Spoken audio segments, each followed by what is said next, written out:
Hello, everyone, and welcome back to another episode of the Beneath the Red Star podcast, a Russian history podcast for normal people. As always, I'm your host, Kyle. Today, we are going to be talking about something that I'm absolutely certain you've all heard of, but I'm not entirely sure how many of you are aware of the Russian connection for today's topic. What we're going to be talking about today is Alaska. I know I referenced it before on the show, so if you remember that Alaska was once a Russian colony, then yay, congrats, good for you. If not, well, we'll get them next time. Before we really dive in, I want to let you know where the name Alaska comes from. On its face, it sounds like it could be a Russian word, but it's not. The word Alaska comes from the Aleut word Alaskak. I'm really sorry, it's spelled Alaxsxaq. So I don't know, I'm almost certain that I am butchering this horribly, and I'm very sorry about that, but that's as good as you're going to get out of me. The word means the mainland, or literally translated, it means the object towards which the action of the sea is directed, which, that's pretty cool. But anyhow, Alaska was Russia's main American colony, and by far their largest. But, fun fact, it wasn't their only one. Russian forts existed all along the west coast of the United States and Canada, all the way down into California. But we'll be talking more about those at a later date. Today, we are going to do a fairly quick and dirty history of the Russian colonization of Alaska and its eventual sale to the United States. So, let's start at the beginning. Throughout the 1600s, the Russians were advancing pretty rapidly through Siberia, and they were exploring and colonizing and murdering their way through the Asian colony, and then one day they found this thing called the Pacific Ocean. And well, then they crossed it. In the year 1648, a man named Semyon Dezhnev crossed the Bering Strait, though it wouldn't be called that quite yet, and proceeded to discover a place that had already existed and that had already been discovered by the people who lived there. But who are those people? For now, not very important to the Russians. Like I said, not yet. They haven't found a way to exploit the native labor yet, so the Russians, they don't really care. But don't worry, they will. And a lot. But for now, things are pretty chill. Dezhnev meets with the locals, says hi, and then returns home. I don't really know a whole lot else that goes on there. Seems pretty much exactly like that. Guy shows up, leaves. And then this connection between Russia and Alaska is basically seemingly forgotten, because it isn't until 1728 that a man named Vitus Bering crosses the Bering Strait and discovers Alaska. Again, discovering somewhere that people already lived and that a different man, a different European man, had also been to almost 100 years ago, and had gone the exact same way that Bering did. But hey, Bering is the one who got the strait named after him, so yay him, whatever. A few years later, in 1732, the Russians discover the American, that would be the Alaskan, mainland. Before, they had mostly just seen the outer lying islands, such as the Aleutian Islands. In 1741, the Russians first set foot on the Alaskan mainland, and now things start getting a little bit more engaged between the Russians and the native people who live in Alaska. A quick note on the native Alaskans. There were multiple groups of Alaskan natives in Alaska, but the first and largest group that the Russians would engage with were the Unangans. The Russians referred to them as the Aleuts. Not just the Unangans, but basically everyone in that area the Russians referred to as Aleuts. Hence the name, the Aleutian Islands. And as well, the Russians would use a few other names that they would refer to the native Alaskans as well. But a quick note on this note about the native Alaskans, there were a lot of them, and the Russians mostly just referred to them all as Aleuts, as is how a lot of the sources that I have found do as well. So, in an attempt to not get things totally wrong or make things confusing, I will be referring to the native Alaskans as just that. These are the native Alaskans, or I may call them Alaskans, or I may refer to them as the native people of Alaska, because it is not entirely clear always which group is which. So I am going to be using a little bit of blanket terms here to make sure that I'm always correct, which is the most important thing, but also to make sure that I'm not like totally stepping on someone's toes and saying, hey, this group was doing X, when in reality, that may be a misrepresentation. So, now that I got that in y'all's head, forwards. At this point in the Russian colonization of Alaska, things were very hands-off. The Russians did not find a lot that they were really super interested in except for fur.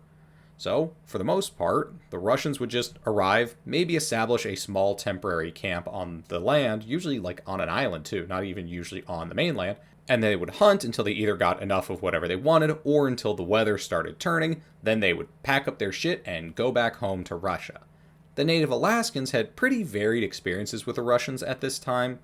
At this point, there were multiple Russian companies, and then also just kind of random Russian people who were trying to figure out how they were going to exploit Alaska and what exactly they wanted to do there and how exactly they were going to do it.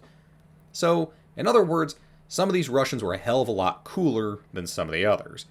There was no real unified approach, and there was no real unified Russian outlook towards Alaska, the people of Alaska, the things in Alaska, what they wanted, and yada yada yada.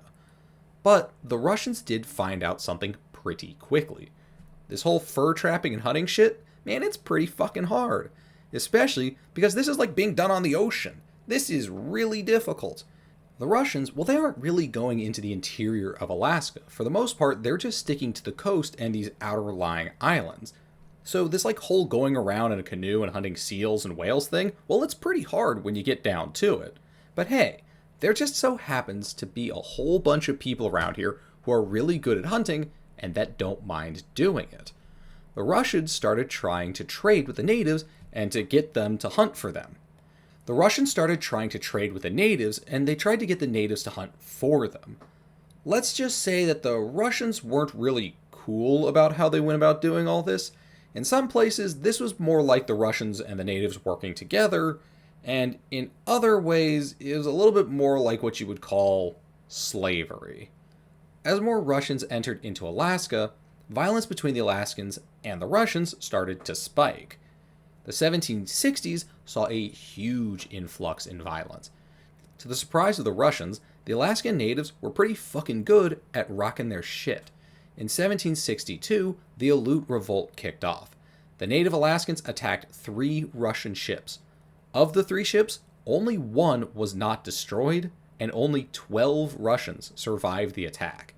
In 1763, the Alaskans attacked 4 more Russian ships and killed another 188 Russian hunters. These attacks took place all over the various islands off the coast of Alaska. These attacks were highly coordinated and well organized. The Russians, for their part, responded by just attacking anything that moved. Throughout the 1760s, the Russians and the native peoples traded attacks against each other, with, on the one hand, native villages being pillaged and destroyed by the Russians, and Russian hunting parties being ambushed and destroyed by the natives. But despite the rising human cost, the Russians were still seeing returns in Alaska, and could see a future in which the colony would be a successful cash cow for the empire. In 1770, the Russians built their first permanent building in Alaska. This building was not permanently occupied, but it also wasn't the kind of temporary buildings that basically everything else had been up to this point. The thought was they would build it, leave it when it got really horrible, and come back, and in theory, it should still be there. What they built was a warehouse. This began a decade of Russian expansion and settlement in which the Russians created their first permanent settlement. This would be the town of Unalaska on Unalaska Island. Very creative, right? In the Fox Islands.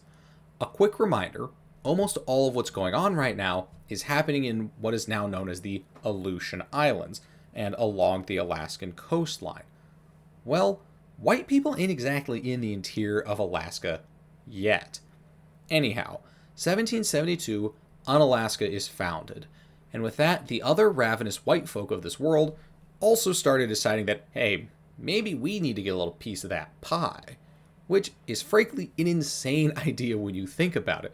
The Russians have been there for like 20 years now and have just now finally stopped getting murdered by the weather enough, and as well as the folks who already live there, to actually, put down this god-awful shitty town in Unalaska. The Russians still haven't exactly figured out how they're going to make money yet. And the vast, vast, vast majority of Russians who come to Alaska, they don't even stay there. They are seasonal at best. Many of them don't even make it back alive. But to a certain, the Spanish Empire, well, they took a look and they said, oh, hell yeah, I'm there. Russia to Alaska, now that kind of makes sense. Spain, what the fuck is this? Okay, to be fair, at this point, Spain still controls like all of South America and has settlements all the way into California.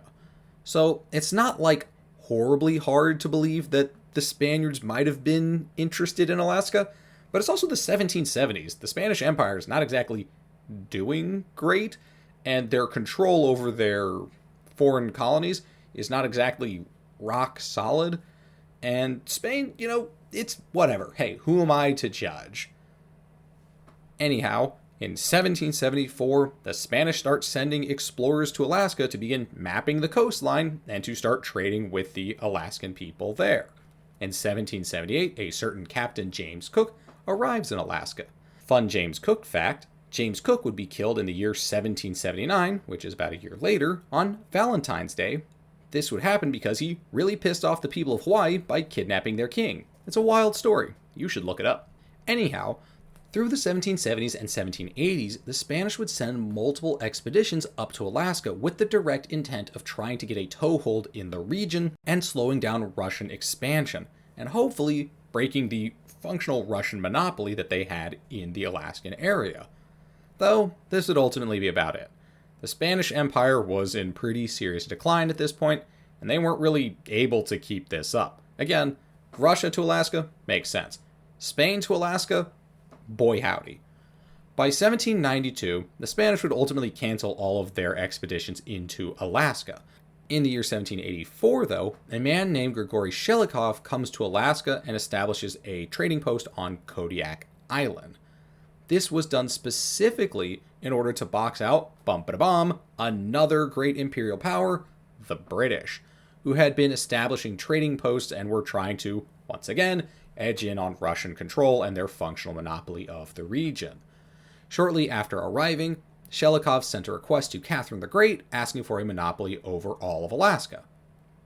She did not ultimately grant this man the request, but the idea of a Russian monopoly on Alaska was something that would come back up in the not-so-distant future. The Russians were especially worried about creating a secure trade system in Alaska, as the British, well, they were really starting to show up in force. They weren't being aggressive or violent towards the Russians, but they were trading with them, and they were trading with the natives. And this is a time in which free trade isn't really a thing. This is very much so the kind of mercantilist trade period. So when the British are showing up trading with the natives, the Russians are like, hey, no. So the Russians really wanted to lock this shit down before the British caught wind that there was even more money to be made and took a bigger slice of that pie. So the Russians cranked that exploitation into hyper overdrive. This was done by the Russians enslaving people and taking hostages that the natives would have to pay with their labor, particularly the fur, to get released. Like a good guy would do. The Russians then started forcibly relocating the native peoples onto islands in the Bering Strait. The thought was that they could just dump them out there and then the natives would hunt for seals. Or else. Then, in the late 1780s, the first American expedition to Alaska arrived with the intention of, wouldn't you guess, weaseling into the space between the Russians and the British and trying to break the monopoly that the Russians held in the region. Second, third verse, same as the first. With the potential for international conflict between Britain and, to a lesser degree, the United States, as well as the already very real and existing conflict between the Russians and the Alaskan natives, and even some internal conflict, both in court and also in person between Russians in Alaska, the Russian government decided that something had to be done to bring the Alaskan colony to heel and actually really make something of this place. In order to bring about this transformation from a place of violent exploitation and misery to one of violent exploitation, misery, and profit, the Russian government decided to grant a monopoly of all of Alaska to a single entity. This entity would be the Russian American Company, or the RAC. The RAC was given the right to exploit and govern Alaska pretty much however they saw fit, as long as they were generating good money for the Russian government. So, the first actions of the RAC were to establish a capital in Alaska and to put someone in charge. The man chosen for the job was Alexander Baranov, who was made the manager of Alaska, basically the governor. And for the capital, in the same year that the RAC was founded, 1799, the city of New Archangel was founded on Sitka Island. This is where the colony would be governed from, basically from here on out. And 3 years later, that very same city would be put to the torch by the Tlingit natives. The survivors of the attack were then taken hostage. The Russian government would ultimately pay 10,000 rubles for the release of these survivors. And now, with this conflict brewing, and Baranov in charge, things started to really take a turn for the worse. As we've already discussed, the Russians weren't exactly good guests here in Alaska, and were going about this whole colonization thing in very much so the way you might expect a colonizer to go about, well, colonizing. But now, Baranov was in charge, and Baranov was, in a word, a dick. Baranov had people back in St. Petersburg who were looking to him to make money, and, well, he was going to do just that, and in seemingly the only way he knew how, by turning the looting and pillaging machine up to 11. This would start with wide-scale retribution attacks and killings of native Alaskans for their previous attack on Archangel. Baranov would go on to intensify the current regime that the Russians were using to extract money out of Alaska. This looked mostly like two things. One, the Russians would take native women and children hostage and force the remaining family to pay ransom in furs to have them returned. And two, slavery, just straightforward slavery. The RAC would just go round up large groups of native Alaskan men and send them off in massive groups, sometimes hundreds at a time, to collect furs, or else. Believe it or not, this kind of hyper-aggressive and violent extraction was starting to run into a few issues. The RAC was running into a very serious problem. Well, actually a few of them. They could make lots of money by forcing the natives to provide furs, but there was nothing really else in the area that made any money. And the Russians who were showing up, well, they weren't really making any money either. It was mostly the natives who were hunting, and these Russians, well, they were kind of just a drain on the resources.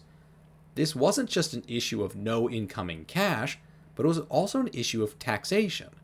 You see, the way taxes usually worked in the Russian Empire was that the government would collect taxes directly from the peasants. But the natives, well, they weren't Russian citizens, so they didn't pay taxes, and very few of the Russian peasants who lived in Alaska, well, they couldn't actually pay their taxes. They had no real money. There was no real farming that could be done, and the main industry was one in which the Russian peasants couldn't really work. So, the RAC would end up having to pay those taxes for their employees, brackets, subjects. As you might imagine, a large corporation being burdened with a large tax bill was something that the RAC was not exactly happy about. So, the RAC started trying to come up with ways to get around this issue of taxation. But at the time, the RAC was starting to run into a new issue. This would be a similar issue that plagued the British and the Spanish in the Caribbean and the Portuguese in Brazil. They were starting to run out of native laborers to exploit. The Russian style of exploitation was, in a word, harsh. This, coupled with the kinds of diseases that Europeans tended to bring with them, and the almost constant conflict between the Russians and the native Alaskans, well, the local population was really starting to take a nosedive. And this was a particularly massive problem because Alaska is not a very populated place. Alarm bells started to go off about the native population when in 1818 a complaint to the Russian government was filed by Alaskan natives who were claiming that at the current rate of loss, they would all soon be dead. Without a stable supply of native peoples to collect furs, well, the Russians were looking down the barrel of a collapsing economy. Without a stable supply of native peoples to exploit in their collection of furs, the Russians were looking down the barrel of a collapsing colony. And then there was one last final issue. Not only were they having troubles keeping their native forced laborers alive, the Russians were having a hard time keeping their Russian forced laborers alive. So, you see, Alaska was not exactly high on the to visit list for anyone in Russia. The kinds of people who tended to end up in Alaska were not exactly what you'd call good people. These were the kinds of people who weren't fit to hang around in Siberia, or were so desperate that they decided that they couldn't cut it in Siberia. Now, remember, Siberia was considered the edge of the Russian frontier. It was a place that criminals were exiled to when the Russian government wanted them to disappear for forever. It's Siberia, for Christ's sake. It's not exactly known for its welcoming climate and safe living conditions. So, the kinds of people who were showing up in Alaska were not what you might think of as Russia's best and brightest. And the majority of these people coming over, well, these were the white Russians. These were people who'd been expelled from European or Asian Russia into Siberia. The Siberian natives, well, they'd already been enslaved and were serfs. So, this whole best and brightest thing, it was a serious issue. The RAC didn't just want laborers from European Russia that couldn't cut it doing anything else. They had their Alaskan slaves to do all of that for them. What they really needed were administrators and engineers and shipbuilders. They needed skilled laborers. And wouldn't you know it, Alaska wasn't exactly where all of the highbrow Russian whiz kids wanted to go and hang out. So, the RAC came up with a fairly simple plan to fix this issue. Their plan? To make a new class of citizen within the Russian Empire that was separate from the traditional peasant class. These would be Creoles. In this context, the word Creole, as the Russians used it, were children who were the offspring of a Russian father and an Alaskan mother. There were a good number of these children all throughout Russian Alaska. Traditionally, your place in Russian society was dictated by the class or estate that your father was from. So technically, these Creole children should have been peasants or laborers like their fathers. But the problem was that this meant these Creoles, well, they would be taxed like their fathers, and that there were going to be certain expectations of rights, as few as there may have been. So the RAC argued that a new estate should be created specifically for these Creole children. This new estate would grant them a tax-free status and would make them functionally the property of the RAC, and as such, they would have no rights. The RAC would then send these kids off to be educated in the kinds of skills that were needed to keep the RAC up and running. As well, this would help the population issue, as this would create a new stock of children who would also learn how to hunt like the Alaskan natives. As well, these Creoles would be raised as Russians. They would be taught Russian, they would learn the Orthodox faith, and they would be Russianized in really any way they could be. This plan was ultimately agreed upon by the Russian government. In 1821, what was known as the Creole Estate was created for the children of Russian fathers and Alaskan mothers. Shortly before this, Baranov was removed from the office at the RAC, and the RAC was controlled more directly by the Russian government. This is basically the way it would last from here until the end of Russian government control. A Russian naval officer would be in charge of Alaska from here on out. That means that the Russian government was now very much so in charge of what could only be described as a genocide. The Russian plan was to slowly replace the natives with Russianized children who would take over the operations of the colony and generate its wealth. And well, this is more or less what would happen over the next 40-ish years. After this point, the Russians were able to get things mostly under control and keep the violence to a minimum. But they did seem pretty interested in all this Russification stuff, which is pretty interesting, honestly, because this Russification nonsense, well, it's not something that the Russians were generally interested in at this point. Not usually until the late 18th and early 19th centuries would Russia really get involved in the kind of nationalist, genocidal stuff. But for some reason, they were really keen on it in Alaska. This is something that you can still see today by the presence of Eastern Orthodox churches all across Alaska, and the presence of Russian cuisine and clothing, even now, popping up in Alaska. Ultimately, this Russian control of Alaska would come to a close, as anyone with a current map is probably well aware of. As with so many drastic changes that Russia would make, the sale of Alaska was spurred on by the catastrophic loss of the Crimean War. The Russians were saddled with huge debts that they needed to pay back after the war, and well, Alaska just wasn't planning out the way that they had hoped. Alaska was far away, it was difficult to supply, and it was difficult to keep everyone there even kind of alive. So in 1859, the Russians offered to sell Alaska to the United States. But then a little thing called the Civil War happened, and the US said, excuse me, take a number. And, well, Russia did. Russia waited patiently until the US was ready to proceed. After Johnny Reb had been kicked back under whatever rock he crawled out of, the Secretary of State, a man named William Seward, met the Russian delegation to finalize a purchase. In 1867, the Russian Empire sold Alaska. The whole damn thing as you see it before you, that is if you're looking at a map, for $7.2 million. That is a total of 2 cents per acre. Now, you might be thinking, that sounds like not a lot. And I'm here to tell you that yeah, that's practically fucking nothing.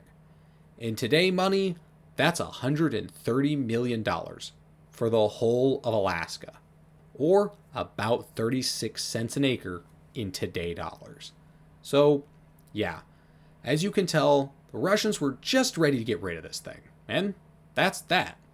I'm not really going to go too far into the American response to the purchase of Alaska for a number of reasons.